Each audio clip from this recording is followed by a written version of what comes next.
Bayangin, kamu kerja di luar negeri, gaji 20 juta per bulan, tapi nggak punya tabungan sepeser pun. Udah gitu, kamu juga harus kirim uang tiap bulan buat orang tua di kampung. Dan di tengah beban itu, kamu malah langsung tembak 90% gaji ke Bitcoin, tanpa dana darurat dan tanpa tabungan. Kedengarannya nekat, tapi ini nyata. Dalam video ini, Timothy Ronald Show bakal ngebedah kesalahan finansial yang banyak dilakuin anak muda, terutama yang kerja di luar negeri dan jadi sandwich generation. Kalau kamu ada di posisi yang sama, video ini bisa jadi penentu nasib keuanganmu ke depan.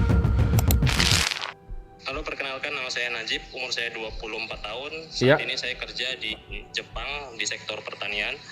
Oke. Saya masih bujang.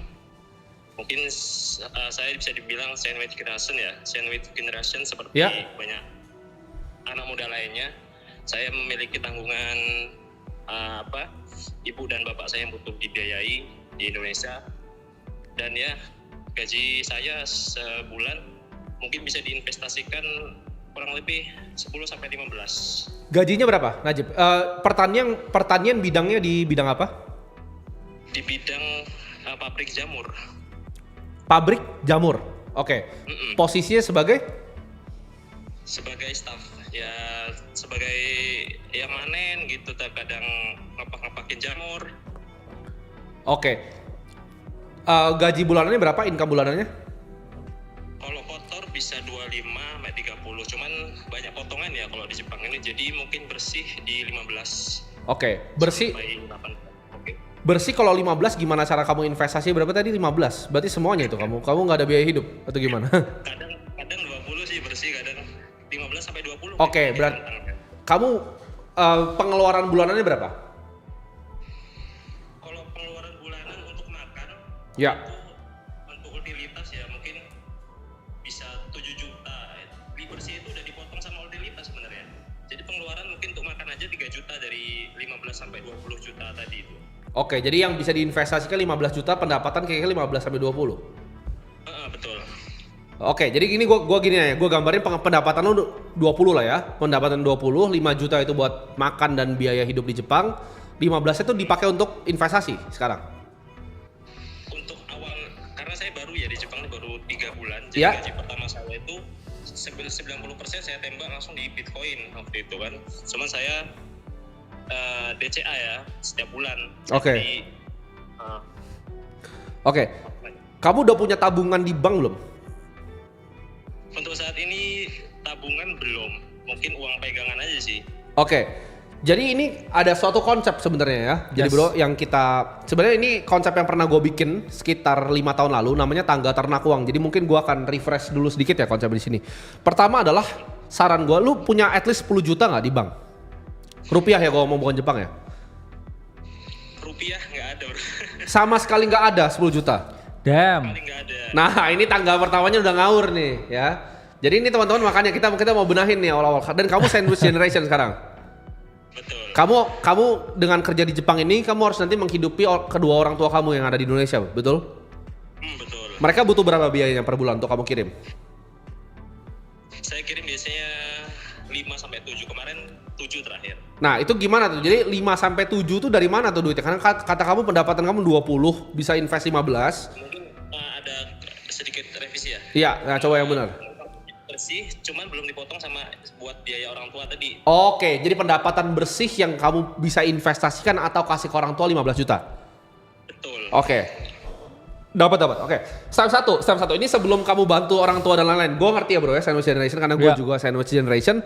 Dulu sebelum gue kaya, gue juga biayain kedua orang tua gue. Setuju. Nggak kedua, salah satu. Tapi gue punya adik juga dan gue punya kakak. Sebelum bantu orang lain, itu bantu diri sendiri dulu ya. Jadi ibarat lu di pesawat, bro. Yes. Lu jangan kan itu dikasih tahu tuh di pesawat kalau misalnya kenapa-napa lu pakai masker dulu baru kasih ke orang lain. Pay yourself first ya. Iya, keuangan ini sama bro. Jadi lu itu harus pakai masker lu dulu baru pakai masker yang lain ya. Jadi masker lu itu apa? Lu harus punya at least 10 juta di tabungan. 10 juta di tabungan itu paling basic. Yes. Sebelum lu mulai ke manapun, sebelum lu mulai ke investasi ini, kalau lu dengerin gua by bulan depan harus udah ada dong. 5 juta lu bisa kasih ke orang tua, 10 juta udah dari tabungan. Harusnya di bulan depan kelar nih. Ya.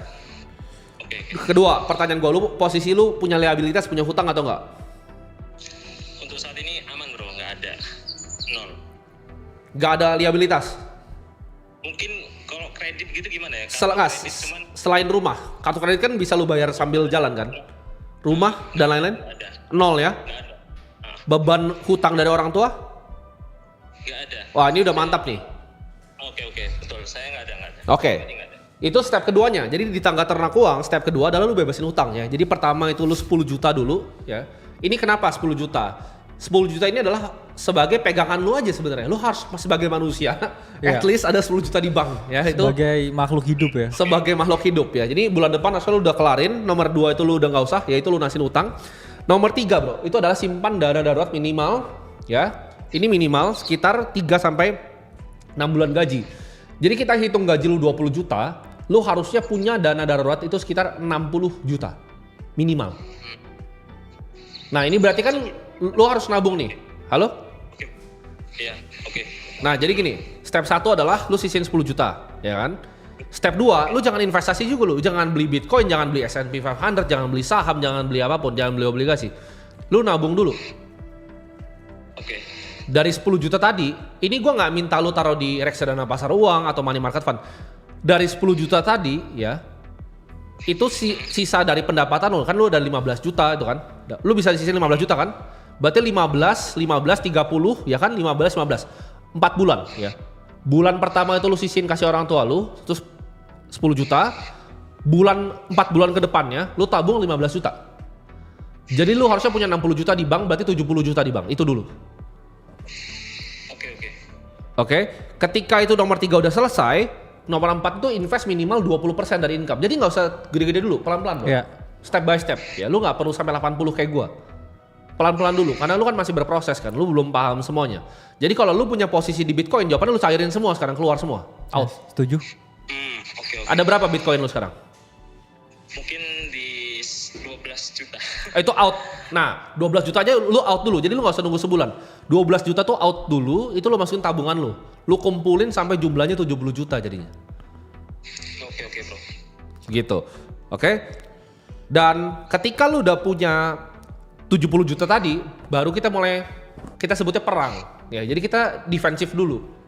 Ya, di dalam investasi itu lu harus punya dana yang seperti ini. Kalau nggak nanti ketika Bitcoin turun, ya bisa naik bisa turun kan. Bitcoin kan volatil kan. Yes. Ketika Bitcoin turun lu makan pakai apa nanti? Kalau lu 12 juta di Bitcoin. Makan beling nanti. Lu makan beling nanti tuh kan, kata bro kakak lu makan beling nanti. Ya. Jadi jangan sampai makan beling. Orang yang coba memprediksi lu berharapnya oke 200 ribu nih. Itu cuma jadi 20 juta. Iya. Hidup lu nggak berubah. Hidup lu nggak berubah, tapi kalau sampai turun, lu hidup berabe. di jalan. Lu hidup di jalan. Oke. Namanya itu bad asimetris jelek gitu Iya. namanya tuh. Nah, kebalik tuh risk to rewardnya ya. Oke bro. Iya. Oke. Masih ada pertanyaan di benak gua nih. Boleh. Tujuan saya nabung Bitcoin itu kan sebenarnya untuk jangka panjang gitu kan. Ya. Jadi dulu sempat nonton video Bro Timothy terkait video membahas tentang kalau umur kita istilahnya pembahasan mana itu ya yang cara buat kita cepat untuk meraih Ya. financial freedom itu Betul. dengan cara nembak 80%-nya di Betul. Bitcoin. Betul. Dulu pernah nonton video itu kan, tapi dari situ saya berasumsi secara Itu video tentang apa? Tentang investasi atau bukan?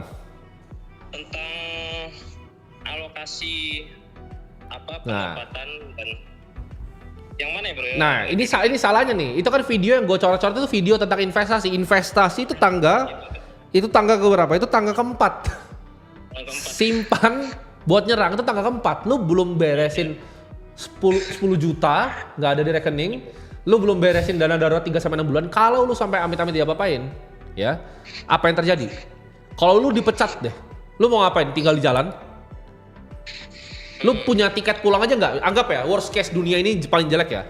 Lu dipecat nih, terus Bitcoin turun setengah. Lu ngapain? Kayak bro kakak bilang tadi, makan beling di pinggir jalan lu. Ya, jadi jangan ngawur nih. Tangganya ini nggak boleh dibolak-balik nih. Dan makanya gue di sini pengen sambil ngedukasi teman-teman. Tapi kira-kira gue udah dapat gambarannya. Nanti gue tutup teleponnya ya. Nanti kita akan ada kesempatan untuk telepon lagi di lain hal dan kita akan bahas. Oke? Thank you. Oke, bro.